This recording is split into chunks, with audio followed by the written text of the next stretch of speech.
فيها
Bismillahirrahmanirrahim. Assalamualaikum warahmatullahi wabarakatuh. Alhamdulillahilladzi hadana li hadza wa ma kunna linahtadiya lawla an hadana Allah. Asyhadu an la ilaha illallah wahdahu la syarika lah wa asyhadu anna sayyidina Muhammadan abduhu wa rasuluhu la nabiyya ba'dahu. Allahumma shalli wa sallim ala sayyidina Muhammadin wa ala alihi wa ashabihi ajma'in. Amma ba'd. Alhamdulillah, puji syukur kepada Allah Subhanahu wa taala atas tetapnya iman, sehat afiat, taufik hidayah, inayah dari Allah Subhanahu wa taala. Kita sekarang berada di malam 27 daripada bulan Ramadan. Imam Syafi'i bilang, aku tidak dapat di sepanjang umurku Lailatul Qadar kecuali malam tanggal 27 bulan Ramadan. Imam Syafi'i.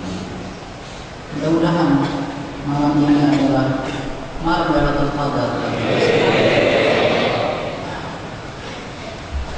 Saudara-saudara semua yang mulia, sebelum kita mulai ngaji, kita baca niatnya sebagaimana biasa. Niat yang sering kita baca itu. Jadi saya sama-sama.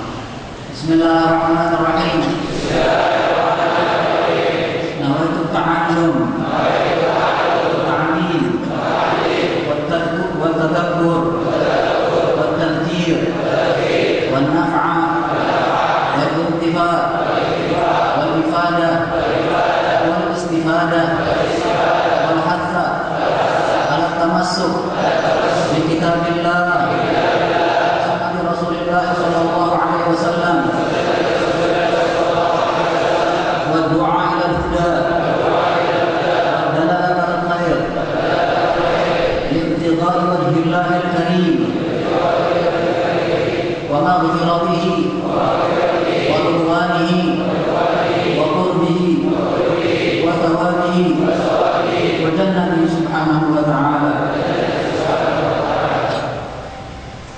Bismillah, alhamdulillah, wassalatu wassalamu ala rasulillah. Qala al-mu'allif rahimahullah ta'ala wa lama nafa'an bi ulumi suratul darain amin. Az-zakat. Kemarin sampai dengan bahasan kita, sampai dengan ucapan beliau yang mulia walika wal ma'lim. Saya lanjutkan bacaan.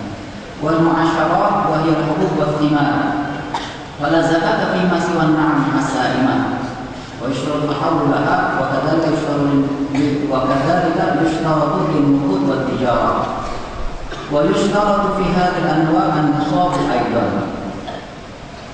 Jadi zakat itu terdiri dari dua bagian, zakat mal dan zakat badan. Zakat mal ada 6 macam. 1 binatang ternak, kambing, sapi atau kerbau dan unta. 2 emas dan perak atau uang. 3 adalah urudut tijarah, dagangan. Yang 4 adalah rikas, dafinul jahiliyah, harta karun bahasa mudahnya. Yang 5 adalah ma'adin, hasil tambang. Yang 6 adalah masyarakat. Yang dimaksudkan itu adalah makanan pokok, kurma dan anggur. Itu. Pada ke-6 ini saya tidak artikan harfiah ini buat memudahkan kita menghemat waktu.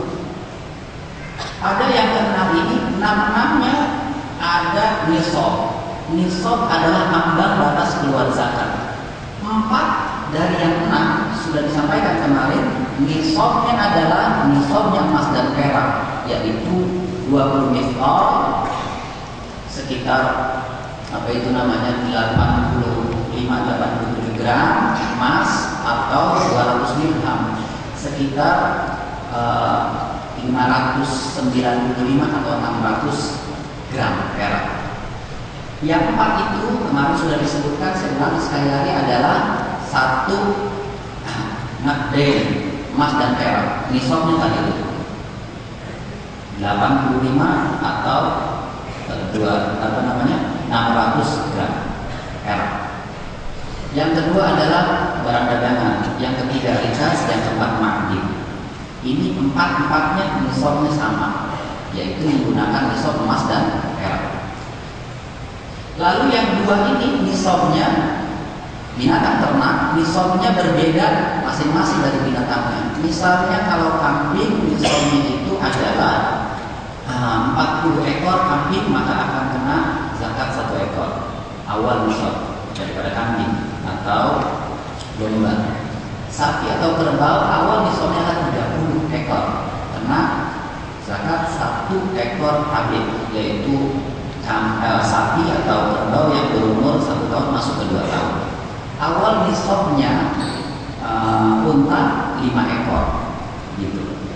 Ini barangkali bisa dilihat rinciannya pada kitab-kitab yang lain. Kita tidak akan bahas di sini secara rinci itu, tetapi kita akan sampaikan secara umum saja apa yang menjadi kewajiban. Sementara yang dimaksudkan dengan ma'asyarah al-hubub itu apa itu namanya, biji-bijian, makanan pokok dan anggur serta kurma, nisabnya itu berapa? Ambang batas untuk keluar zakat, yaitu 5 wasak. 1 wasak itu, atau secara singkat boleh dikatakan 5 wasak itu kalau menurut Habib apa itu namanya Ben Smith itu 855 kg. Tetapi dari apa yang saya baca dari kitab-kitab lain itu sekitar 900 apa itu namanya 900 liter, 900 liter. Nah tadi kilogram, yang ini liter. Kurang lebihnya 8,5 ton sudah kena, 8,5 kintal, 8,5 kintal sudah kena zakat pada hasil makanan pokok dan kurma serta anggur. 6 tadi yang kena zakat. Yang 6 ini ada yang menggunakan haul, keluar zakatnya kalau setahun. Ada yang tidak pakai haul, begitu panen hasil langsung keluar zakat. Yang pakai haul itu ada 3, yaitu emas dan perak, uang bersifat setahun kemudian baru kena zakat. Yang kedua adalah barang dagangan, kalau sudah berdagang setahun baru kena zakat tahun yang akan datang. Yang ketiga adalah binatang ternak, kalau kita pelihara binatang ternak tahun ini belum kena zakat, tapi ketemu masanya tahunnya baru kena zakat. 3 ini ada haul, yang 3 tidak ada haul, yaitu begitu keluar dapat kita hasil langsung kita keluarkan zakatnya. Seperti misalnya tadi dikatakan harta karun itu rikas, begitu dapat langsung dikeluarkan zakatnya. Berapa besar zakat daripada rikas? Kemarin sudah disampaikan, yaitu 20% paling besar. Lalu ma'din 2,5% keluar zakatnya. Saat dapat langsung dikeluarkan zakatnya. Juga hasil tanaman tadi itu zakatnya berapa besar?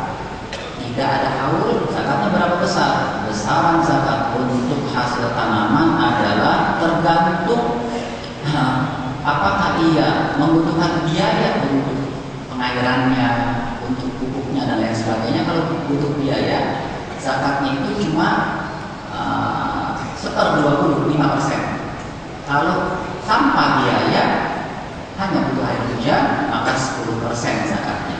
Demikian. Terus disampaikan oleh beliau adalah bahwa wajibun naqdain. Ini sudah saya sampaikan, bahwa wajibun naqdain wa tijarah rubul usyur, wa wajibun hukuk wa thimar alladhi suqiyat bi mu'nah niswal usyur wa bi ghairi mu'nah al usyur. Itu keterangannya sudah sampaikan, sudah selesai. Ada satu masalah. Bagaimana kalau ada satu orang dagang kambing? Kambingnya sendiri kan kena zakat. Berdagang kena zakat. Kalau saya berdagang kambing, jumlah kambing saya 40 ekor, saya kena zakat karena mempunyai kambing 40 ekor atau karena berdagang. Nah, ini masalah. Jawabannya adalah kalau kita membeli kambing dengan niat berdagang, saat membeli, saat niat untuk menjual itu, sudah membeli dan berniat untuk menjualnya, saat itu pula sudah dihitung masa haulnya. Kapan tiba waktu tahun takwimnya, masa tiba setahun penuhnya, kita ngeluarin zakat. Baik kambingnya jumlahnya sampai 40 ataupun tidak. Kalau kambing itu jumlahnya cuma 35, tetapi nilai kambing itu kalau dijual sama dengan nilai 85 gram emas atau 600 gram perak, maka kena zakat. Zakat atas tijarah, bukan atas kambing. Dia bisa juga dia nanti kalau jumlahnya 40 ekor dan sampai penjualan kambingnya jumlahnya lebih dari 40 ekor, maka dia bisa juga terkena zakat, tapi tidak 2 kali ya, hanya sekali. Dia mengeluarkan zakatnya langsung menggunakan zakat kambing, tidak barang dagangan. Kambingnya 40, dia keluarin seekor, maka itu adalah zakat dari barang dagangan yang berupa kambing. Begitu. Nah, ini saya lanjutkan pembahasan tentang zakat fitrah karena kita sudah tidak ada lagi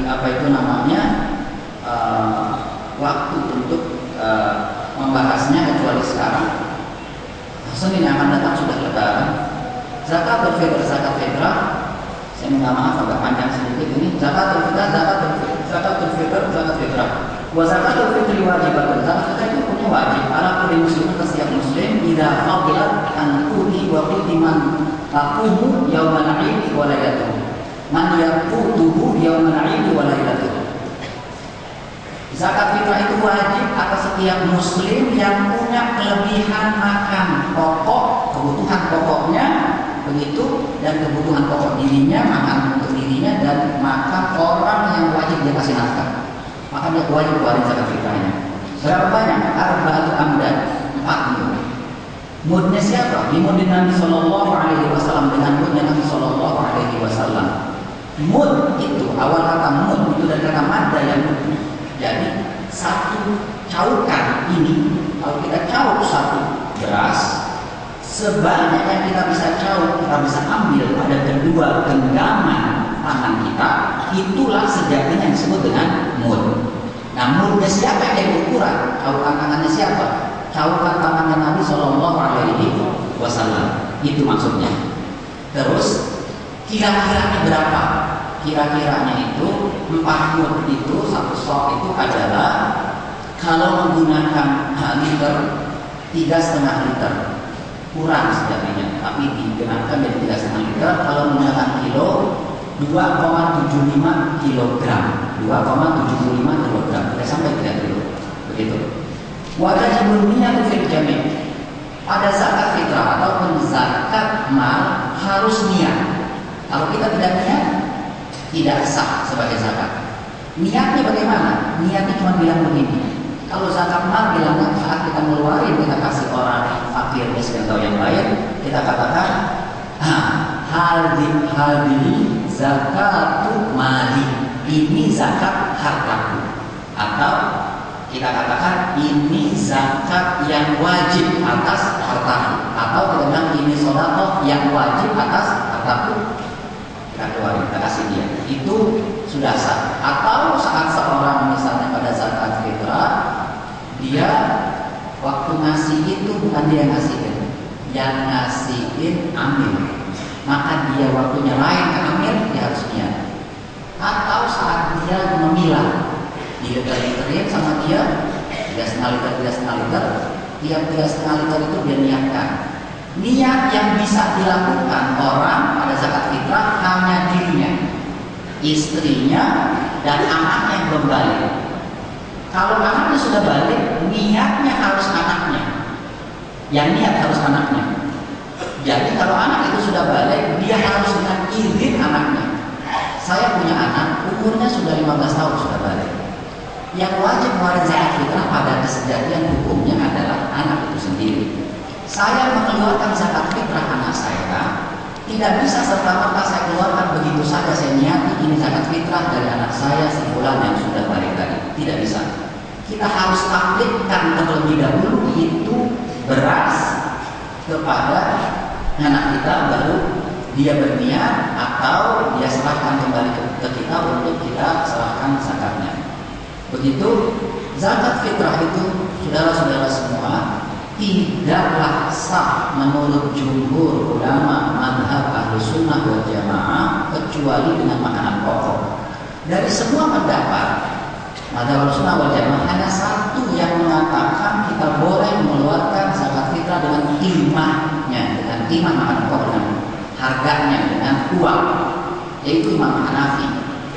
Orang kalau ngerti ilmu agama dengan baik, ada kaidah namanya al-khuruj minal khilaf mustahab. Keluar dari khilaf itu dianjurkan.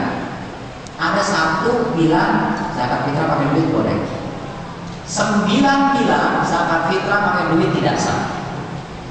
Kalau saya keluar zakat fitrah pakai duit, ada 9 lain, 9 ulama yang lain bilang ini tidak sah. Cuma satu doang yang bilang sah. Tapi kalau saya mengeluarkan zakat fitrah dengan beras, hatta sekalipun yang mengatakan zakat fitrah boleh dengan uang, dia juga bilang kan zakat fitrah dengan beras itu sah. Artinya tidak ada orang ketika kita mengeluarkan zakat fitrah dalam bentuk makanan pokok yang akan mengatakan zakat fitrah kita tidak sah. Begitu. Ini mohon diperhatikan hal ini agar kita mengerti dengan baik. Jangan serampangan dalam melakukan sebuah ibadah. Asal hukum daripada zakat fitrah itu sendiri adalah dari ayat Al-Quran. Allah katakan, A'udzubillahi minasyaitonir rajim. Bismillahirrahmanirrahim. Qad aflaha man tazakka wa dzakara isma rabbih fa shalla. Sungguh beruntung orang yang ngeluarin zakat. Kalau kita baca tafsir, misalnya Bagawi, zakat itu bukan membersihkan jiwa, tapi membersihkan badan maksudnya dengan zakat fitrah. Kaitannya dengan ayat selanjutnya sebab dikatakan wadzakaros marabbihi fasolat. Setelah dibuat zakat fitrah, dia berzikir kepada Allah dengan takbiran malam hari raya Idul Fitri atau Idul Fitri itu kita takbiran. Fasolat, lalu pagi harinya kita sholat. Itu ayat menurut sebagian ahli tafsir maknanya terkait dengan zakat fitrah. Juga dengan hadis Nabi riwayat Abu Dawud dan Ibnu Majah, Rasulullah SAW bersabda, zakatul fitri tuhratun lis-shaim min ar-rafat wa tu'matun lil fuqara wal masakin. Zakat fitrah itu gunanya untuk membersihkan amal ibadah orang yang puasa dari hal-hal yang tidak baik. Jadi itu zakat ngangkat itu amal ke langit yang tadinya nggak bisa diangkat dengan sebab zakat Allah angkat itu amal begitu, dan berguna untuk memberi kecukupan makan buat fuqara dan masakin. Demikian. Wala yajuzu an yusrafa az-zakat wal fitrah illa bil akhiril muslimin muttasifin bi sifati ahadil asnaf thamaniyah.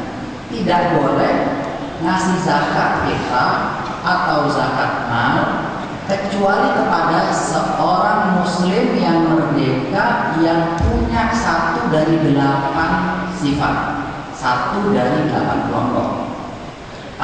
Al-fakir seperti fakir, miskin, terus dan yang lain akan 8 disebut nanti wa qaumihi ghairu hasyimin, dan orang itu bukan keturunan Bani Hashim dan juga keturunan Bani Thalib wala maula lahuma, dan juga bukan budak hamba sahaya daripada Bani Hashim dan Bani Thalib. Wa yajibu isti'abul mawjudin minhum, dan kita wajib memberikan zakat fitrah atau zakat mal kepada seluruh kelompok itu yang ada. Asnaf namanya itu ada 8. Innama shadaqatu lil fuqara wal masakin wal 'amilina 'alaiha wal mu'allafati qulubuhum wa fil riqab wal gharimin wa fi sabilillah wa fi sabil. Fakir adalah orang yang tidak punya harta, tidak punya pekerjaan, atau orang yang penghasilannya apa yang dia dapatkan itu kurang dari separuh kebutuhan yang paling dasar, kebutuhan yang paling pokok. Dia butuh 10, nggak sampai 5 dapatnya. Akhir. Miskin, orang yang keadaannya lebih baik dari itu, butuhnya 10 yang dasar, makan, tempat tinggal, begitu. Butuhnya 10 yang ada cuma 6-7, miskin. Terus yang ketiga amil, orang yang kerjanya mengumpulin dan bagian zakat, amil. Yang keempat orang yang berhutang untuk sesuatu yang baik, bangun masjid, bangun jalanan. Orang yang berhutang buat mendamaikan manusia, berhutang untuk kebutuhan pokoknya, bukan untuk maksiat, untuk makan, untuk bayar anaknya sekolah dan sebagainya. Lalu adalah orang yang dalam perbudakan, mau membebaskan dirinya, dia budak mau bebasin dirinya supaya merdeka, itu dapat bagian dari harta zakat, baik zakat mal atau zakat fitrah. Juga orang yang ada dalam tawanan perang, dia berhak mendapatkan zakat fitrah atas nama riqab. Lalu orang yang baru masuk Islam, yang niatnya dhaif dalam Islam, atau orang yang belum masuk Islam, tapi kita berharap kalau dia masuk Islam, ada orang lain yang akan ikut dia. Ini boleh diberi zakat. Belum masuk Islam, itu juga bagian daripada mukallaf. Terus yang selanjutnya adalah fisabilillah, orang yang berjuang di dalam Allah, orang yang perang di dalam Allah, tetapi tidak dibayar, nggak ada tentara reguler, yang nggak ada bayarannya, nggak ada gajinya, itu berhak mendapatkan zakat juga. Dan terakhir adalah ibnu sabil, orang yang dalam perjalanan, lalu dia tidak punya ongkos untuk sampai ke tujuannya atau ke tempat hartanya ada. Nah ini masalah ini baru kita pernah dengar. Yang ini jarang sampai. Seberapa banyak orang itu bisa dapat? Ada namanya amban batas maksimal. Seberapa banyak orang itu bisa dapat? Fakir, miskin, dapatnya bisa dapat paling banyak. Dia yastahik ala kifayatul umuril ghalib. Dia berhak untuk diberi maksimal sebanyak kebutuhan hidupnya pada umur yang wajar. Berapa tahun itu orang umurnya? 45 tahun. Rata-rata orang hidup berapa tahun? 60 tahun, masih 15 tahun. Sehari butuh makan berapa duit? Kata 20.000, 30.000. 30.000 kali 365 kali 15, sebanyak itu juga dapat. Itu fakir dan miskin. Paling maksimal segitu, nggak boleh lebih dari itu. Kurang boleh. Sementara gharib maksimalnya hanya untuk menutup hutangnya, orang yang berhutang. Untuk orang yang mu'alaf sebanyak yang dibutuhkan agar dia tertarik ke dalam Islam, atau hal tersebut bisa membuatnya merasa tenteram, merasa yakin dengan agama Islam. Sementara orang yang dalam perjalanan sebanyak ongkos yang dibutuhkan untuk sampai ke negerinya, orang yang amil pekerja itu hanya boleh ambil zakat adalah orang yang ditunjuk oleh pemerintah untuk membagikan, mengumpulkan banyak zakat. Begitu dia hanya berhak mengambil seukuran upah yang wajar, nggak boleh lebih dari itu. Tidak benar omongan kalau ada harta zakat 1 miliar kita pecah 8, seberapa banyak pun yang ada kita bagi buat masing-masing kelompok. Bukan begitu makna omongannya dalam kitab, melainkan kelompok yang ada harus diberi semua dengan proporsinya yang pantas dan wajar, bukan diberikan 1/8-nya satu kelompok sedemikian besar dapatnya, kelompok yang lain bahkan berkekurangan. Yang paling banyak dimanapun tempat cuma ada 4 kelompok: fakir, miskin, gharimin, dan apa itu namanya, mu'alaf di negeri kita ini. Begitu. Yang lain jarang-jarang adanya. Begitu. Mudah-mudahan amil itu kenapa nggak disebut, karena amil itu harus resmi. Biasanya kalau kita di masjid ini tidaklah resmi, tidak ada legitimasi pengesahan dari pemerintah, maka kita tidak berhak ambil zakat atas nama amil. Orang itu boleh ambil zakat atas nama orang yang berhutang atau fakir atau miskin dan lain. Saya rasa demikian. Mudah-mudahan ada manfaat buat kita semua. Sudah selesai ini bahasan zakat. Mudah-mudahan apa itu namanya kasih manfaat daripada ini omongan buat diri saya pribadi dan kita semua. Tadi dikata begini, itu ada omongan yang menerima zakat itu adalah muslim, orang kafir nggak bisa. Terus dikata bukan Bani Hashim Bani Muthalib dan para habaib tidak bisa. Ibnu Ziyad, An-Nashiri dan yang lain bilang para habaib dan sahabat itu tidak layak, tidak pantas diberikan harta zakat karena harta zakat itu pada nabi ausatun nas, kotoran manusia, tidak pantas diberikan kepada mereka. Tetapi Ibnu Ziyad dan An-Nashiri bilang dalam rangkaian hadis itu dikatakan mereka diberikan 1/5 dari ghanimah perang. Sekarang tak ada lagi barang itu, sudah tidak diberi lagi mereka. Jadi kalau ada para sahabat, habaib syarifah yang dalam kategori tadi itu disebut, menurut beliau mereka berhak mendapatkan zakat, tetapi harus disampaikan di hadapan mereka ini harta zakat. Kalau mau tawadhu, sekali lagi sebagaimana Nabi kata ini adalah kotoran manusia, kotoran dari hartanya. Tapi buat kita kaum muslimin tidaklah layak kalau sampai seorang syarifah, seorang saya, seorang habib sampai harus dapat harta zakat. Mestinya kita kasih hadiah buat mereka, bukan mereka kita tutup kebutuhannya dengan kasih zakat. Mudah-mudahan bisa manfaat buat kita yang omongan. Allah jaga kita dari semua kebutuhan dunia dan akhirat. Allah tetapkan hati kita dalam masuk dalam berpegang kepada kitab Allah, sunnah Rasul Sallallahu Alaihi Wasallam. Saudara, wa kullu man bi ilmin ya'malu amalu mardudatun la tuqbalu. Orang yang beramal nggak pakai ilmu, amalnya nggak bakal diterima. Belajar, betapa penting belajar bagaimana caranya kita beribadah dengan benar. Assalamualaikum warahmatullahi wabarakatuh.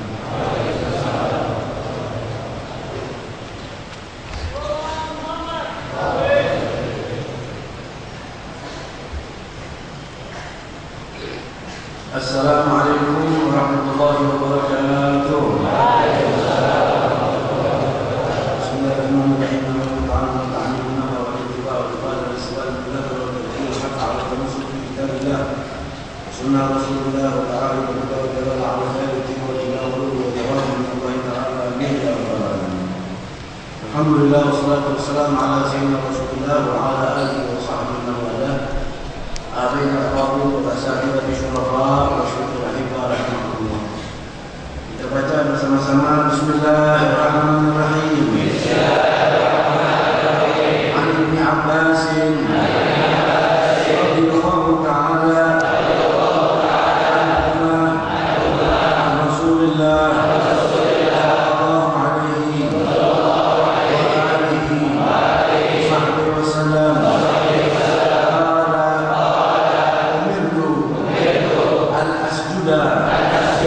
على سبعة أعظم على الجبهة وأشار بيده على أنفه واليدين والركبتين وأطراف القدمين ولا نترك الثياب ولا الشعر.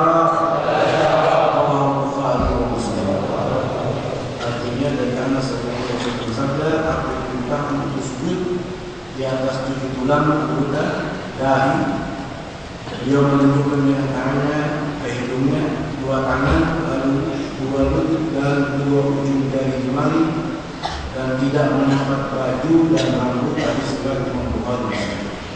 Yang kita hormati dan kita cintai semua guru kita, Habib khusus tamu kita Fadilatul Sayyid Muhammad Amin Al-Hasani, ta'ala wa kulli hayati al-alamin.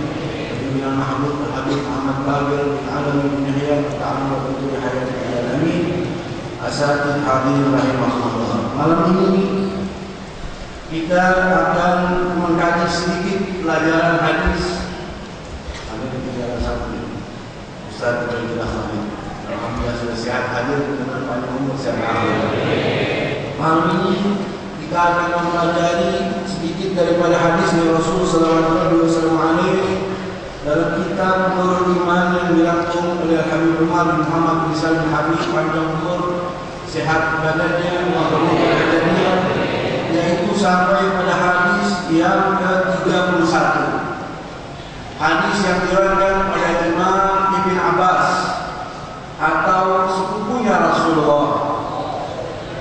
Beliau adalah Abdullah bin Abbas. Abbas adalah pamannya Nabi yang paling muda, yang umurnya 2 tahun lebih tua dari Rasulullah.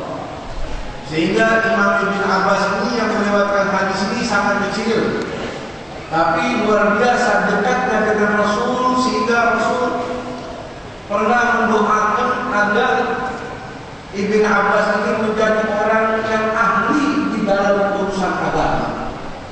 Sehingga begitu cerdas sampai banyak sekali beliau melewatkan hadis 1000 lebih, 1660 hadis dari Rasulullah.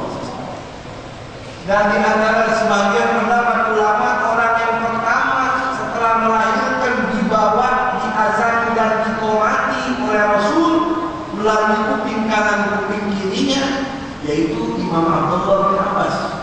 Ketika lahir langsung dibawa ke Rasul, diazani di telinga kanannya, diqomati di telinga kiri, lalu sampai detik ini pun masih kita mengikuti interaksi tersebut sebagaimana yang telah diajarkan oleh baginda Rasul sallallahu alaihi wasallam kepada Imam Abdullah bin Abbas.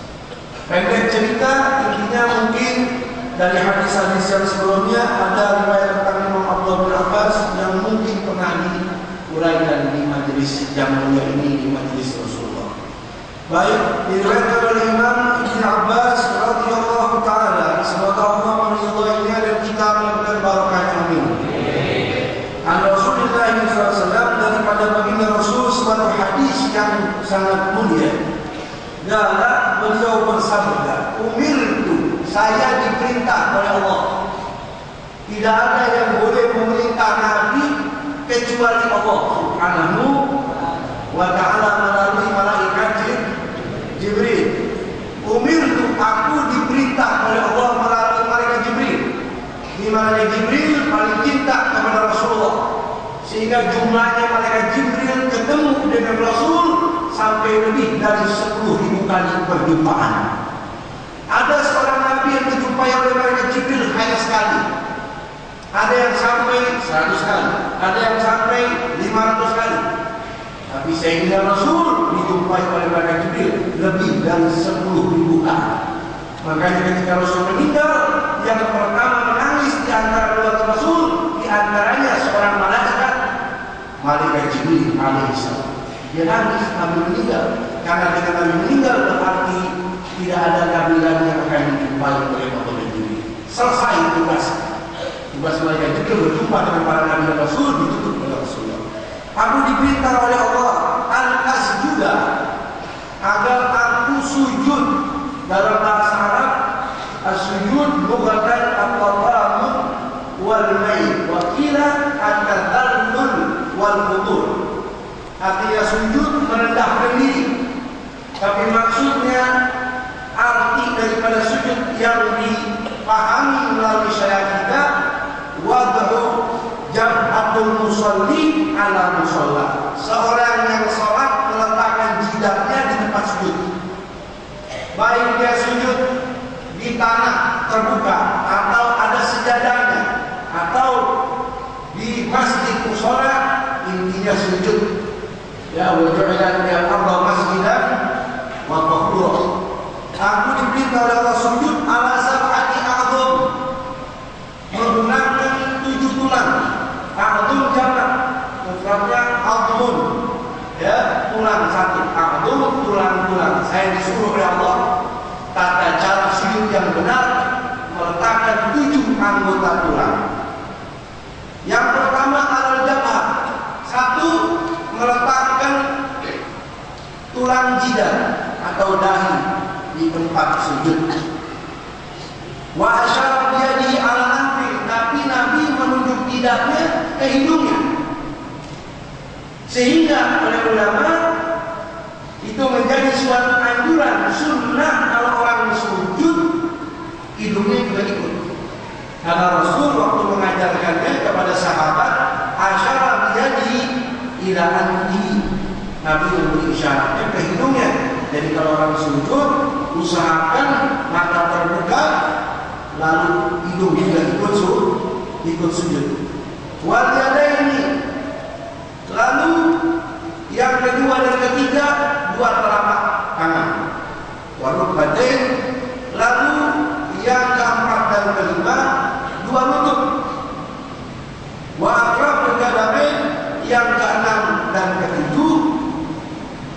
jari-jari dari kaki kanan dan jari-jari dari kaki kiri. Wala nakuta thiyaba wala sya'ar, dan tidak melipat baju dan rambut. Kita jelaskan sedikit tentang hadis ini. Saudara, sujud merupakan rukun sholat kita, betul? Baik sholatnya wajib atau sholatnya sunnah, yang namanya ruku dan sujud tidak bisa dipisahkan. Oleh karenanya Nabi kalau melihat ada orang sholatnya khususnya ruku dan sujudnya salah, langsung dikatakan oleh Nabi, sholli fa innaka lam tusolli, ulangi, sholat kamu tadi tidak sah. Kenapa? Ruku dan sujudnya tidak benar. Saudara, kadang-kadang ada orang yang rajin ibadah.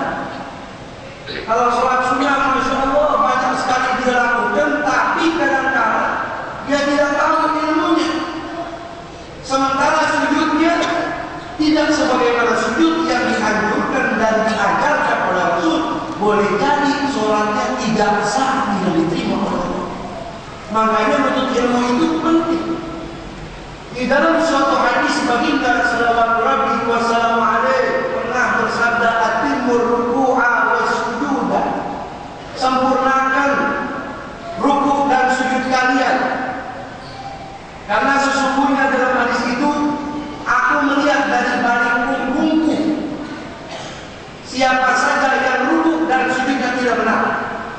Dalam hadis tersebut, wallahi nafsi jadi, aku bersumpah yang jiwaku ada di dalam genggaman kekuatan dan kudrahnya Allah, inilah raqam min ba'di dhahri idza marfa'tum wa idza masaytum, rawahu Bukhari Muslim.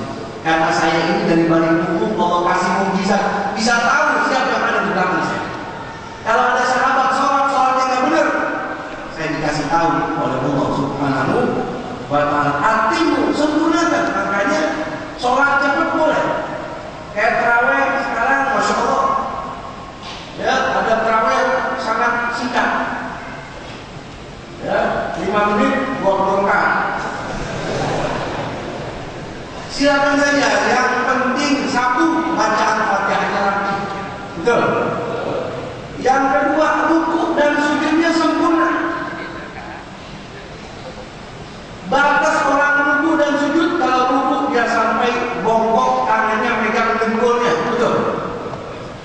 Kalau sujud, kepalanya sampai di tempat untuk dia sujud, maaf, bagian belakangnya, bagian yang paling tinggi untuk dia angkat, dua telapak tangannya, dua lututnya, dan dua jari bagian belakang daripada kaki wajib menyentuh ketika sujud. Jadi sholat cepat sah-sah saja, yang penting rukunnya tidak ada yang ditinggal. Sehingga saudara hadirin hadirat rahimahullah, Nabi pernah bersabda, la tujzi salatan la yuqimu fiha rajulu sholatuhu birruku'i wa sujud. Tidak sah orang yang sholat ruku dan sujudnya tidak sempurna, tidak sah. Jadi yang berkata tidak sah bukan ustaz, bukan guru lagi, tapi langsung Sayyidina Rasulullah sallallahu alaihi wasallam. Dahulu kala ada ulama namanya Imam Hudzaifah. Dia ada melihat seseorang yang ruku dan sujudnya gak benar. Dia bilang kepada sahabatnya atau muridnya, ini orang kalau begitu terus sholatnya, lau minta ala hadhil halah minta ala ghair millati Muhammad wa qila minta ala ghair sunnati Rasulullah. Ini orang kalau begitu terus tuh sholatnya sampai dia mati di luar agamanya Rasulullah. Karena Nabi nggak ngajarin begitu. Nabi sholatnya indah, rapi. Saudara hadirin hadirat rahimahullah, suatu ketika Nabi sedang berada di ujung masjid. Di dalam suatu riwayat Imam Abu Hurairah meriwayatkan ada seseorang datang, melihat ada orang di pojokan, dia kasih salam, assalamualaikum. Rupanya Rasul. Habis ngasih salam, Nabi jawab, dia langsung sholat. Setelah selesai sholat, Nabi katakan, sholli fa innaka lam tusolli. Ya fulan, maafin ya, sholat kamu kan berantakan. Ulangi. Dia ulangi lagi. Dia baru sadar nih, kalau orang yang di pojok masjid yang memperingatkan dia, yang menegur dia langsung Rasulullah. Dia ulangi lagi, ya Rasulullah. Sudah sholat lagi, kata Nabi, sholli fa innaka lam tusalli. Belum benar sholat ente, ulangi lagi. Oh, belum rapi ya Rasul, belum, ulangi lagi, yang rapi. Dia ulangi lagi. Sudah 3 kali sholat, kata Nabi, sholli fa innaka lam tusalli. Ulangi lagi, masih belum benar. Dia jawab apa? Fa'allimni ya Rasulullah. Saya nggak tahu tata cara yang betul, yang bagus, yang baik, yang sempurna, yang sebagaimana yang diharap. Saya nggak tahu ya Rasulullah. Fa'allimni, maka ajarkan saya tata cara sholat yang baik. Kata Nabi, kalau kamu mau sholat, idza kunta ila sholati fasbil wudu'a, sempurnakan wudu. Mastaqbil qiblat, habis itu menghadaplah kepada kiblat. Waqra' ma tayassara min al-Qur'an, sudah baca Fatihah, baca surat apa silakan. Tsummarka hatta tatma'in raki'an, habis itu kamu ruku sampai betul-betul tumanina. Jadi tumanina itu kata ulama menjadi rukun. Rukunnya sujud, rukunnya i'tidal, rukunnya ruku, rukunnya duduk antara 2 sujud, harus ada tuma. Kalau tidak ada tumaninanya tidak sah. Dikatakan hatta tatma'in raki'an. Kamu ruku sampai itu ada tumaninanya. Tumarfa hatta ta'tadil. Kamu i'tidal, ada tumaninanya. Demikian juga tumat tasjud hatta tatma'in sajidan. Kamu sujud betul-betul ada tumaninanya. Baru sholat Anda diterima oleh Allah Subhanahu wa Ta'ala. Saudara hadirin, ini hadis penting, sangat berhubungan dengan orang yang ingin mempelajari ilmu fikih. Kalau orang sholat sampai jidatnya kosong, dibuat rakaat siap sore malam, tapi sujudnya nggak benar, maka tidak sah. Ini 7 tulang harus nyampe ke bumi. Ada orang, saudara hadirin, sholat pakai imamah, pakai sorban, tapi jidatnya ketutup. Gimana? Sah atau tidak? Tidak sah. Jadi wajib buka walaupun cuma sedikit. Tangan juga begitu, pas sujud tangannya nggak ditaruh, tidak sah. Kalau tutup sih udah pasti. Yang banyak kita saksikan biasanya kaki. Ada orang sholatnya khusyuk sampai nangis malah. Pas sujud kakinya naik. Paham nggak? Kan mestinya nyentuh begitu. Ini kakinya naik. 1000 rakaat. Nabi sudah kasih batasan 7 tulang. Jidat, 2 telapak tangan, dengkul, dan 2 kaki. Karena kaki ini maksudnya jari-jari ujungnya. Antara ujung kakinya itu jari-jarinya harus menyentuh bumi. Walaupun nggak perlu ditekan, hanya bersentuh sedikit saja sah. Perlu diperhatikan soal sujud. Ada perbedaan antara laki dan perempuan. Kalau laki dianjurkan kita oleh Rasul kalau sujud agar membentangkan 2 telapak tangannya. Jadi nggak apa-apa. Yang pertama siku kanan dan siku kiri nggak boleh nempel sama perut. Ini laki-laki. Kalau perempuan tempelin. Diusahakan kalau perempuan itu diajarkan Rasul lebih tertutup, bahkan kalau perlu sholatnya lebih bagus jangan di tengah rumah, dalam kamar. Andai kata ada tempat yang lebih gelap, saking supaya lebih tertutupnya. Kalau laki-laki terbuka. Saudara hadirin, kadang-kadang kata Nabi ada orang sholat pas sujudnya seperti onta. Maksudnya gimana? Kayak onta sujud. Onta itu kalau dia mau duduk, ya, kaki 2, tangan 2. Kalau onta mau duduk, pertama yang jadi apa ya? Kaki apa tangannya? Pertama yang nyentuh bumi adalah tangannya. Baru Pak.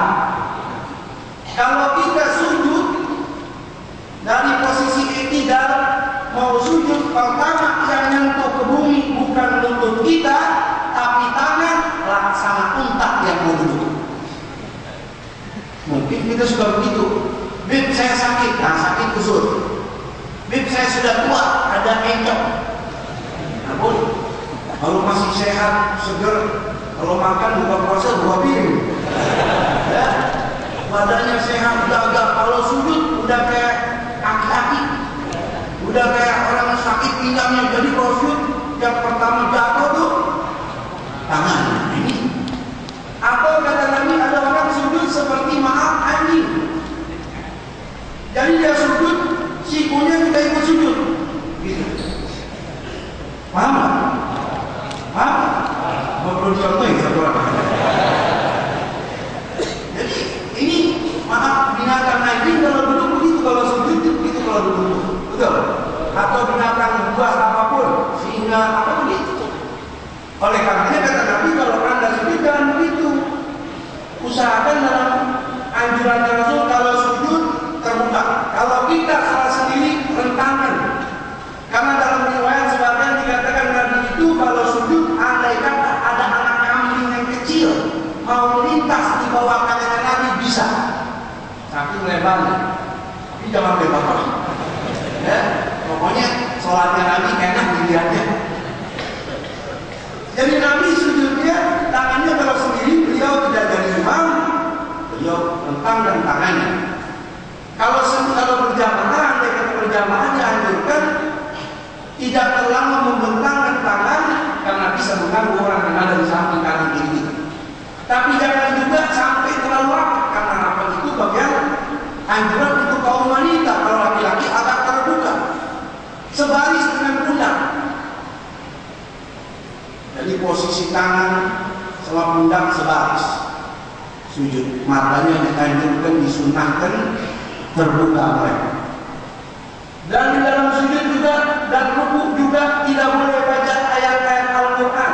Dalam riwayat Nabi pernah melarang sahabat-sahabat baginda Rasulullah Sallallahu alaihi wasallam, beliau pernah berkata dalam suatu hadisnya, karena Sallallahu alaihi wasallam yanha an qiraatil Quran fi rukuk wa sujud. Nabi pernah melarang sahabat untuk baca Al-Quran pada posisi rukuk dan sujud. Kalau berdoa boleh Nabi silakan, karena Nabi menganjurkan agar kita banyak berdoa di waktu sujud. Sehingga dalam suatu hadis baginda Rasul pernah bersabda, aqrabu ma yakunul abdu min rabbih wa huwa sajid. Keadaan hamba yang paling dekat dengan Allah ketika dia sujud. Jadi ketahuilah kalau kita lagi sujud berarti kita punya posisi dengan Allah itu sangat dekat dengan rahmatnya, dekat dengan maghfirahnya. Lalu kata Nabi, fa'akhiru du'ana rawahu Muslim wa Ahmad. Maka banyak-banyaklah Anda berdoa. Pakai bahasa apa aja silakan. Yang penting jangan sampai terlontar. Jangan sampai terucap dengan mulut kita. Yang orang Betawi, yang orang Sunda, yang orang Jawa, yang orang Batak boleh.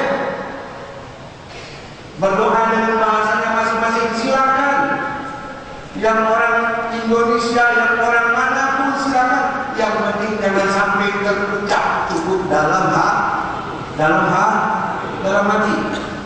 Ini anjuran yang dianjurkan oleh Rasulullah Sallallahu Alaihi Wasallam. Dalam suatu hadis, baginda Nabi kita Muhammad SAW, beliau orang yang paling lama sujudnya. Nabi kalau salat sendiri sujudnya masya Allah sama seperti posisi beliau waktu berdiri. Nabi kalau salat sendiri baca suratnya surat Al-Baqarah, surat Al-Imran, surah An-Nisa, Al-Maidah. Itu Al-Baqarah saja 3 juz kurang lebih. Lama. Jadi Nabi kalau sujud, terutama sholat sendiri, lama sekali sujudnya. Kadang sambil sujud sambil menangis. Itulah Rasulullah SAW. Tidak pernah Nabi memperlama sujud ketika jadi imam kecuali pada satu hal. Di dalam riwayat Nabi pernah sujud ketika jadi imam panjang betul. Sebelum sujud atau sebelum sholat, Rasul sambil menggandeng Sayyidina Hasan dan Sayyidina Husain, mengimamin, dibawa ini cucu kesayangannya. Sebelum takbir, ditaruh ini cucunya di sebelah kanannya, lalu beliau sholat. Lalu ketika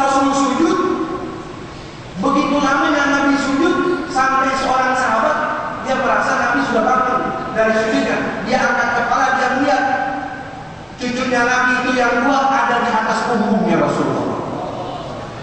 Makanya lama betul ditungguin sama sahabat sampai selesai daripada sholat.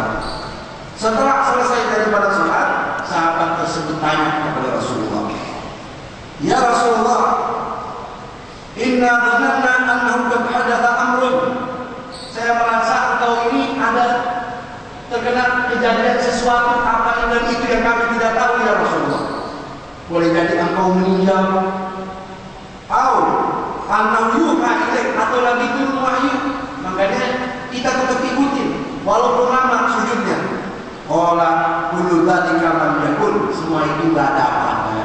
Cuma tadi waktu saya lagi sujud, cucu saya Hasan dan Husain naik di atas punggung saya lagi sholat.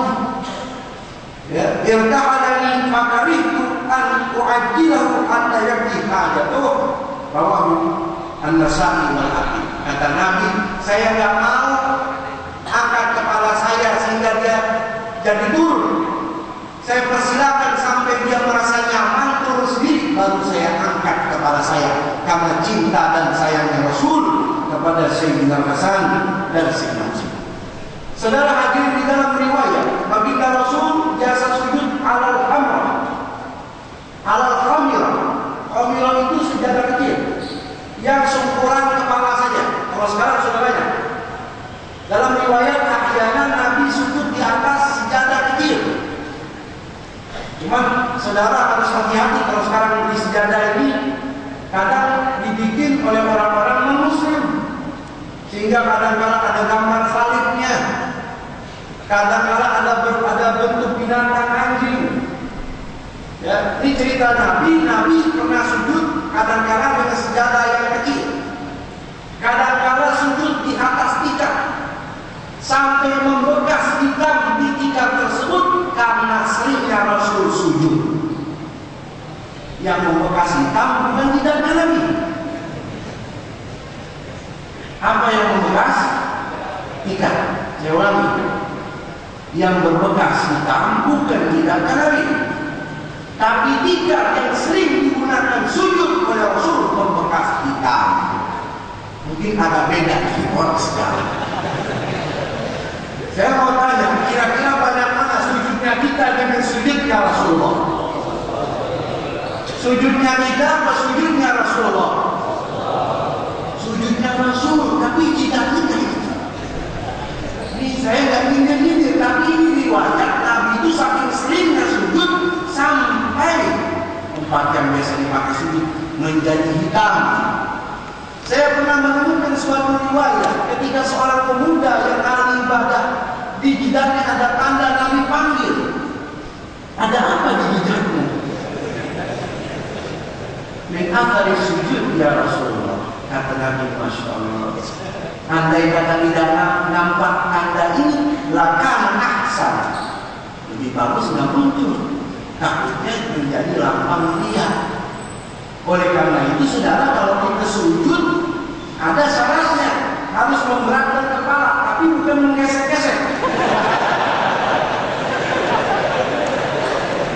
At-tahammul bi ra'si wajib. Kalau orang sujud memperberat kepalanya wajib. Cuma tidak harus diatakan betul supaya ada tempelnya. Karena ukurannya kata ulama, lau turihal khutnalan kabas, kalau ditaruh atas karena sujud dia menempes, berarti itu sujud sah. Bukan orang sujud asal nyentuhkan kulitnya di tempat sujud, tidak sah. Dan tidak sah juga sholat di atas sorban yang masih menempel di badannya, atau imamah yang masih menempel di kepala lalu kita pakai sujud, atau lengan baju sehingga ada tulisan di bagian akhir wala nakatiyab wala syah. Tidak boleh sujud di atas lipatan baju. Maksudnya apa saja yang menempel di badan, baik baju, sapu tangan, sorban, sarung, duduk perempuan. Tidak boleh sujud kepada sesuatu yang bergerak dengan bergeraknya dia, kecuali dia copotin. Kalau dia pakai sorban, dia copotin sorbannya, dia taruh, baik dari awal sholat atau pertengahan sholat. Yang penting ketika dia sudah pakai sujud, sudah tidak nempel lagi, boleh. Tapi kalau masih nempel, tidak tidak sah. Wala sya'ra, juga rambut. Ini khusus untuk kaum pria. Kalau perempuan pakai mukena. Tapi kalau pria jangan pakai mukena. Jadi maksud lipatan rambut ini apa? Orang yang berambut panjang.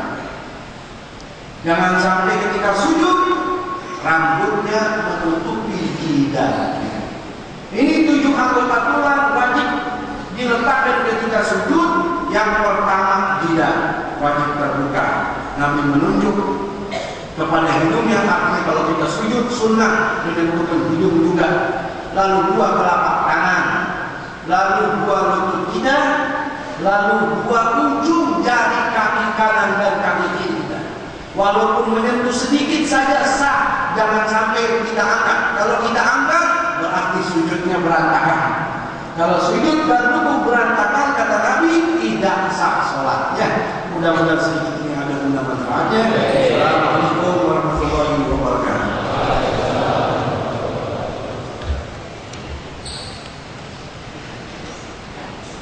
Sallu ala Muhammad.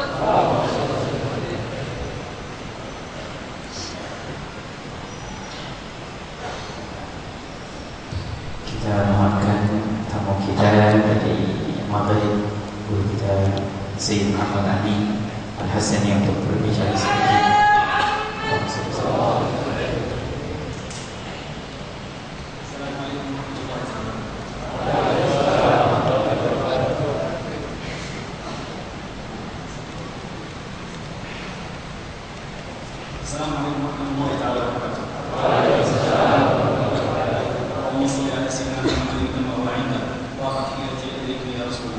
Beliau guru kita Sayyid Muhammad Amin bersalawat kepada Nabi Muhammad SAW dalam memulai ucapannya. Rahimallahu al-'abd al-mutahammil bi-'ubudiyyati sayyidin nas al-fadil wa dzakir al-fadil al-amthal al-habib munzir al-Husayn. Semoga Allah merahmati dengan penghambaan beliau, perjuangan beliau, guru kita Habib Munzir bin Fuad al-Musawa dalam rahmatnya Allah Subhanahu wa taala. Rahimallahu syekhana al-jalil ibn Amir al-Nabil al-Syarif al-Gharif al-Dharif al-'afif Maulana Tuhami al-Hasani. Dan juga semoga Allah merahmati seorang guru beliau dan paman beliau dan keponakan sepupu beliau, beliau Syekh Sayyid Maulaya Tuhami al-Hasani. وعلى الله مقامكم عند جدنا ومولانا سيدنا وحبيبنا محمد صلى الله عليه وسلم. Semoga kedua tersebut dari Habib Munzir dan juga Maulana juga insyaallah Allah Subhanahu wa taala jadikan tempatnya bersama Rasulullah sallallahu alaihi wasallam. سلام الله الأتم الأكمل الشيخ الفاضل الأمثل والشيخ الأكبر المبجل سيدنا مولانا الحبيب عمر بن سالم محمد بن سالم الحفيظ الحسيني. Dan keselamatan dari Allah Subhanahu wa taala senantiasa menyertai khususnya guru kita yang mulia Al-Habib Umar bin Muhammad bin Salim al-Habib. والسلام على مشايخنا الحبايب الحاضرين معنا. وسلام خاص للسيد الحبشي الشريف السيد عبيد الله السيد باقر. Dan juga keselamatan dari Allah Subhanahu wa taala khususnya untuk guru-guru kita yang hadir bersama Habib Alwi dan juga Habib Baidillah. Alhamdulillah wahda. La Allah la ilaha illa hu al-muhtawi ala kamalat al-uluhiyyah. Segala puji bagi Allah Subhanahu wa taala yang Esa, yang tidak ada lebih agung daripada keagungannya, yang tinggi tidak ada yang lebih tinggi darinya. Al-muhit bi mujibat ar-rububiyyah, al-mutakhasis bi nu'utihi al-qayyumiyyah. Di mana Allah Subhanahu wa taala yang menjadikan kewajiban kita untuk selalu menyembahnya, beribadah kepadanya. Al-mustawjib bil jabarut as-samadaniyah. Di mana Allah Subhanahu wa taala dengan keinginannya, dengan kehendaknya penuh dengan kekuasaan yang tidak ada tempat yang bersandar kecuali hanya kepadanya. Al-mutafaddil ala khalqihi bi tajalliyat ar-rahmat. Yang memberikan keutamaan untuk makhluk-makhluknya dengan rahmat dan kasih sayangnya. Al-mujid lahum bi tajalliyat al-jabr.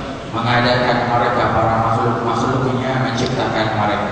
Al-mu'dim bi tajalliyat al-qahr. Dan Allah Subhanahu wa taala juga yang akan meniadakan mereka. Akhraj al-akwana min al-'adami ila al-wujud. Allah ciptakan seluruh alam semesta ini dari tidak adanya sampai ada. Wastawa 'ala al-'azamati bi dhatihi. Dan Allah Subhanahu wa taala dengan keagungannya lah di atas segala itu. وهو في كل مكان بعلمه وكمالاته. Dan Allah Subhanahu wa taala di setiap waktu dan tempat, Allah Subhanahu wa taala dengan kepengetahuannya, dengan Allah Subhanahu wa taala mengetahui semuanya. لا يجري عليه زمان ولا يحيل في مكان. Tidaklah terlewat waktu dan tempat kecuali atas pengetahuan Allah. اللهم صل على من منشقة الأسرار. Salawat kepada Nabi Muhammad SAW yang penuh dengan rahasia, penuh keutamaan. وانفلقت الأنوار. Dan di mana cahaya yang terus terbit. وفيه ارتقت الحقائق. Yang dengannya lah naiknya hakikat-hakikat kema'rifatan. وتنزلت علوم آدم فأعجز الخلائق. Sampai Allah Subhanahu wa taala memberikan dari Nabi Adam kepada Nabi Adam SAW, karena di situ ada Rasulullah SAW dalam cahaya. وله تضاءلت الفهوم فلم يدركه منا سابق ولا لاحق. Di mana mengajarkan kepada Nabi SAW pemahaman yang dari kita dan sebelumnya belum ada yang pernah mengetahui pemahaman tersebut. Alhamdulillah alladzi bi dzikrihi tatma'innul qulub. Asyhadu an la ilaha illallah wahdahu la syarika lah. Segala puji bagi Allah Subhanahu wa taala yang dengan kita mengingatnya kita mendapatkan ketenangan hati. Al-qa'ili fadhkuruni adhkurkum washkuru li wa la takfurun. Di mana Allah Subhanahu wa taala berfirman, ingatlah aku maka aku akan mengingat kalian, dan janganlah kalian mengkufuri nikmatku. Akhraj al-Imam al-Baihaqi fi Syu'ab al-Iman an Anas bin Malik radhiyallahu anhu. Maaf tadi, bersyukurlah padaku, janganlah kalian mengkufuri nikmatku. Kemudian dikeluarkan oleh Al-Imam Al-Baihaqi fi Syu'ab al-Iman dalam kitab Syu'ab al-Iman an Anas bin Malik dari Sayyidina Anas bin Malik Rasulullah sallallahu alaihi wasallam qala, dari Rasulullah sallallahu alaihi wasallam bersabda, ma min qaumin ijtama'u yadhkuruna Allah, tidaklah orang-orang yang berkumpul mengingat Allah illa nadahum munadin minas sama', kecuali dipanggil panggilan dari langit, qumu maghfuran lakum, bangunlah kalian dari tempat perkumpulan kalian, kalian sudah diampuni dosa kalian oleh Allah. qad badaltu sayyi'atukum hasanat, Aku telah menggantikan semua keburukan kalian dengan kebaikan. hani'an lakum thumma hani'an lakum. Maka beruntung untuk kalian, beruntung untuk kalian. Inna Allah azza wa jalla rafa'a makanata al-'ilmi wa rafa'a sha'na salikihi. Di mana Allah Subhanahu wa taala mengangkat tempat orang-orang yang mengetahui itu, derajatnya. Wa qala azza wa jalla min qa'il innama yakhsha Allah min 'ibadihi al-'ulama. Sampai Allah Subhanahu wa taala berfirman, tidaklah hamba-hamba yang takut kepada Allah Subhanahu wa taala kecuali mereka ulama. Siapa ulama? Yang mengetahui ilmu. Wa qala Nabi sallallahu alaihi wasallam fi suluki sabil al-'ilmi wal ma'rifati ashadda targhib. Nabi sallallahu alaihi wasallam memberikan semangat untuk kita mau duduk dalam mencari ilmu. قال صلى الله عليه وسلم من سلك طريقا يلتمس فيه علما سهل الله له طريقا الى الجنه. Nabi sallallahu alaihi wasallam bersabda, barang siapa yang melangkahkan kakinya di jalan untuk menuntut ilmu, maka Allah Subhanahu wa taala akan melangkahkan juga untuk menuju surga. Hani'an lakum thumma hani'an lakum. Maka beruntung untuk kalian, beruntung untuk kalian. Wa awsa Luqman al-Hakim, Dan diwasiatkan oleh Luqman al-Hakim, ya bunay jalis al-ulama wa zahimhum bi rukbati. wahai anakku, duduklah dengan ulama dan bantulah mereka walaupun dengan kedua lutut. Nah, artinya dengan kedekatan supaya kita tempelin dekat-dekat dengan ulama. Inna Allah azza wa jalla yuhyi al-quluba bi nur al-'ilm kama yuhyi al-ardha bi wabili as-sama'. Di mana Allah Subhanahu wa taala mencahayakan, menghidupkan hati dengan cahaya ilmu. Sebagaimana Allah Subhanahu wa taala menyuburkan tanah dengan hujan yang turun dari langit. Ahya Allah qulubana wa qulubakum. Semoga Allah hidupkan hatiku dan hati kalian. قال ابن عباد عن الشيخ أبو عبد الرحمن السلمي رضي الله عنه كل علم لا يملك صاحبه الخشية والتواضع. Dikatakan oleh كل علم لا يملك صاحبه الخشية والتواضع. عبد الرحمن السلمي. Abdurrahman As-Sulami berkata, setiap ilmu yang tidak mewariskan kekhusyuan dan ketawaduan والنصيحة dan nasihat di dalamnya والشفقة على الخلق dan kelembutan untuk makhluk-makhluk ولا يحمله على حسن معاملة الله dan tidak menjadikan dia untuk memperbaiki hubungannya dengan Allah ودوام مراقبته dan selalu menjadikan langkahnya berjalan di jalan mendekatkan diri kepada Allah, وطلب الحلال dan mencari yang halal, وحفظ الجوارح من المعاصي dan menjaga dirinya untuk berbuat dosa, وأداء الأمانة لأصحابها dan menjadikan amanah selalu diserahkan kepada yang berhaknya, ومخالفة النفس dan melawan hawa nafsunya, ومباينة الشهوات. dan mereka menjauhkan syahwatnya. وذلك هو العلم الذي لا ينفع. Maka jika tidak ada ilmu yang menjadikan semua ini, ilmu tersebut tidak bermanfaat. الذي حذر منه رسول الله صلى الله عليه وسلم. Di mana diberikan peringatan oleh Rasulullah SAW. أعوذ بك من علم لا ينفع. Aku berlindung daripada ilmu yang tidak bermanfaat. وقال رجل لجنيد رضي الله عنه. Berkata Rajul Junaid, Imam Al-Junaid berkata, سأله رجل أي العلم أنفع؟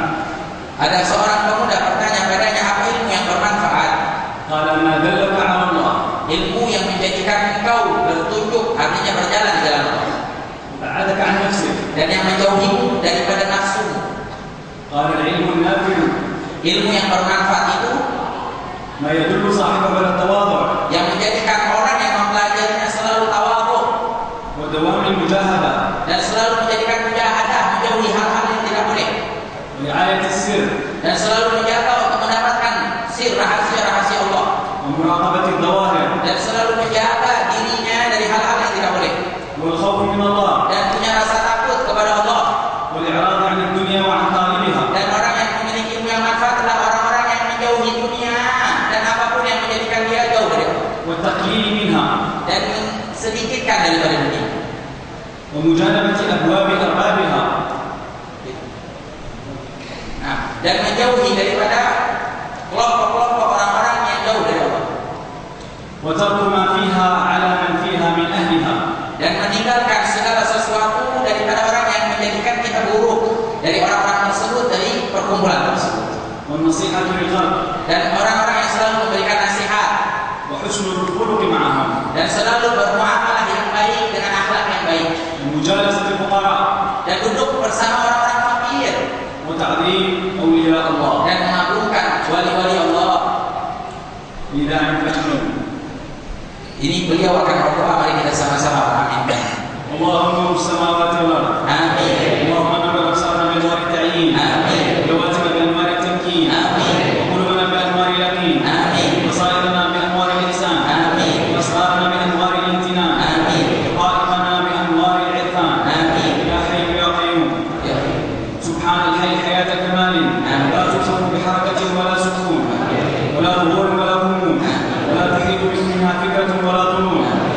ظهرت في جميع الأكوان لا ظاهر إلا من ظهرت ولا باطن إلا من سترت ولا أول إلا من قدمت ولا آخر إلا من أوبقت. يا أول يا آخر يا ظاهر يا باطن اسمع ندائي بما سمعت نداء عبدك زكريا وانصرني بك لك وأيدني بك لك واجمع بيني وبينك وحل بيني وبين غيرك. إن الذي فرض عليك القرآن لرادك إلى معاد.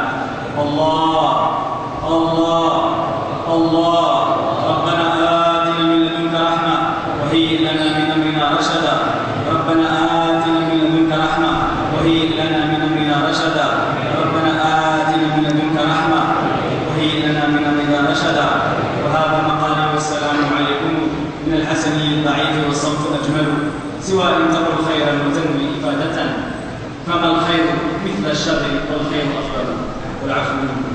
Beliau menutup dengan salam untuk jamaah semua. Ini ucapan dari seorang Al-Hasani yang lemah, namun dengan Allah beliau terdoakan juga beliau selalu diberikan banyak amal. إذا جاءت الأخبار من خير المرسلين عليه صلاة الله والآية تشمل. Jika datang kabar yang paling baik, yang paling menyeluruh, adalah kabar yang datang dari Rasulullah dan keluarganya. صلى الله عليه وسلم.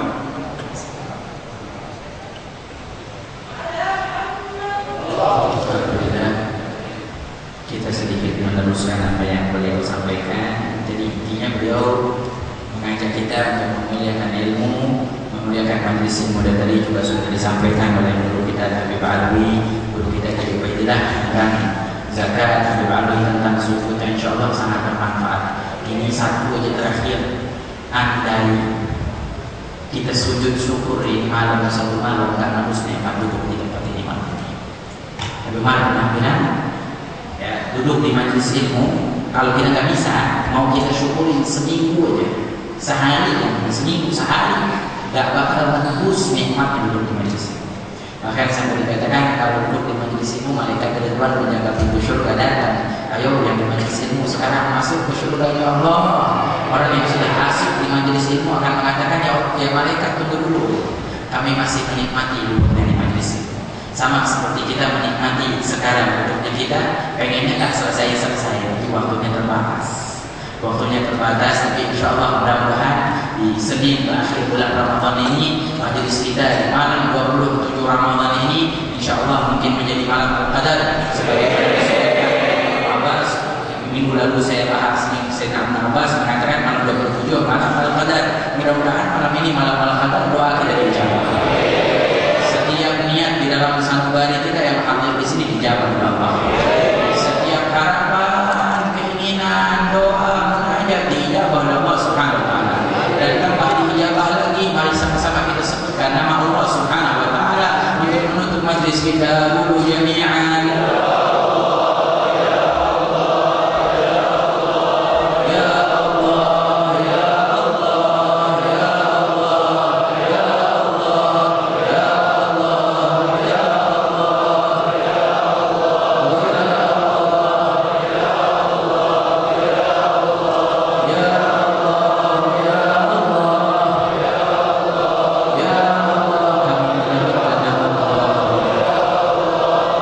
Nama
terakhir. Tadi saya berbicara dengan Syekh Muhammad. Beliau mengatakan inilah di sini kita masih bisa berkumpul dengan jumlah jamaah yang luar biasa bermunajat kepada Allah, menerima ilmu, menuntut ilmu. Beliau katakan kami di Maroko di Madrid sudah tidak mendapatkan keindahan seperti ini, maka alhamdulillah kita bersyukur bisa berkumpul di tempat ini. Terus kita bisa berkumpul di tempat ini dijadikan terus pilihan Allah. Amin. Terus bisa berkumpul sampai nyawa kita diambil oleh Allah Subhanahu wa taala. Karena tidak ada perkumpulan yang lebih indah dari perkumpulan yang seperti ini, tidak ada di atas muka bumi kecuali perkumpulan yang mengingatkan kita kepada Allah Subhanahu wa taala. Amin ya rabbal alamin. Doakan juga untuk jamaah yang sakit biar diangkat penyakitnya Allah. Keluarga kita yang sakit diangkat penyakitnya Allah. Diberikan kesehatan oleh Allah. Yang punya urusan dimudahkan Allah. Yang banyak hutangnya dilunaskan oleh Allah.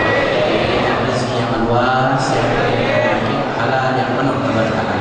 Dan jemaah seperti biasa, saya teringat malam 21 Ramadan dan insyaallah tidak akan saya pernah lupakan perjumpaan saya terakhir dengan almarhum Habib Munjir di tempat ini 2 tahun yang lalu. Sebelum wafat beliau selalu doain kalau sudah mau masuk lebaran, jamaah yang mau pulang ke kampungnya biar selalu dijaga oleh Allah Subhanahu wa taala. Selamat afiat sampai balik lagi ke Jakarta, selamat afiat membawa kebaikan dunia akhirat. Amin ya rabbal alamin. Jamaah kita juga semuanya seperti itu. Amin ya rabbal alamin. Assalamualaikum warahmatullahi wabarakatuh.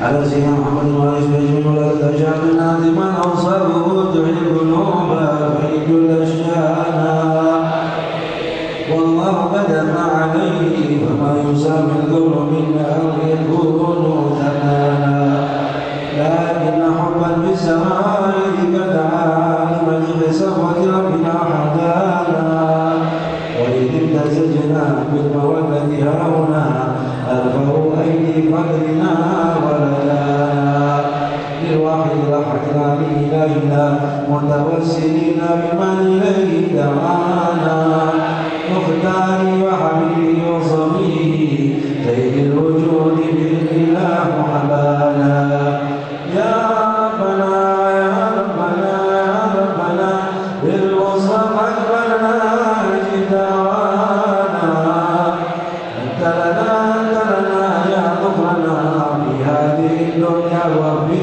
اخرانا اصلح لنا الاحوال واغفر ذنبنا ولا تؤاخذ ربي ان اخطانا واسلكنا في نهج طه المصطفى أثبت على قدم الحبيب بطالا آلنا بفضل منك قرعة أحمد ببهجة عين الرضا ترعانا والقدس بكل حال حبلنا وحبال من ولى ومن والانا والمحسنين ونجار هدانا وذوي الحقوق وطالبا عصانا والحاضرين صاحيا في جمعنا ها نحن بين يديك أنت ترانا ولقد رجعناك فحقق سبلنا واسمع بفضلك يا سميع دعانا وانصر بنا سنة الله في بقاع الأرض واضمن كل من عادانا واغفر إلينا يا الله واسقنا كأس الهنا واشفي وعافي عاجل المرضانا واقض لنا الحاجات واحسن ختمنا عند الممات واصلح المذبانا يا رب واجمعنا واحبابا لنا في ذلك الفردوس يا جوانا يا رب واجمعنا واحبابا لنا في ذلك الفردوس يا جوانا يا رب واجمعنا واحبابا لنا في ذلك الفردوس يا جوانا المصطفى صل عليه وآله ما حركت ريح الصبا أغصانا سبحان ربك رب العزة عما يصفون وسلام على المرسلين والحمد لله رب العالمين. الصلاة والسلام عليك يا سيد المرسلين الصلاة والسلام عليك خاتم النبيين الصلاة والسلام عليك من أرسل رحمة العالمين وسلم رضي الله تعالى عن أصحابه رسول الله أجمعين آمين. الفاتحة.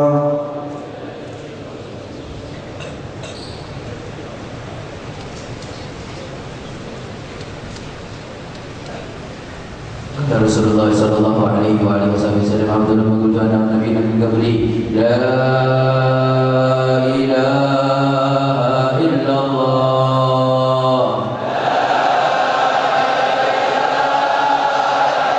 la ilaha illallah la ilaha illallah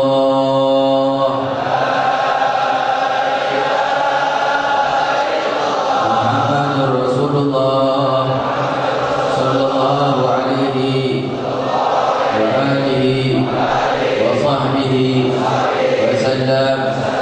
كلمة حقنا لها نحيا ولها نموت ولها نبعث إن شاء الله تعالى من العاملين متحققين بحقائق حسن معنا ظاهرا باطنا. ربنا تقبل منا إنك أنت السميع العليم وتب علينا إنك أنت التواب الرحيم. يا البال وشافع كل قربة تنزل بكم يا أهل الولاية كل حاجة تنزل يا ربهم وبآلهم عجل بنصري وبالفرج رب فانفعنا ببركتهم واهدنا الحسنى بحرمتهم وأمنا في طريقتهم ومعافاة من الفتن. وصلى الله على سيدنا محمد وعلى آله وصحبه وسلم. الحمد لله رب العالمين.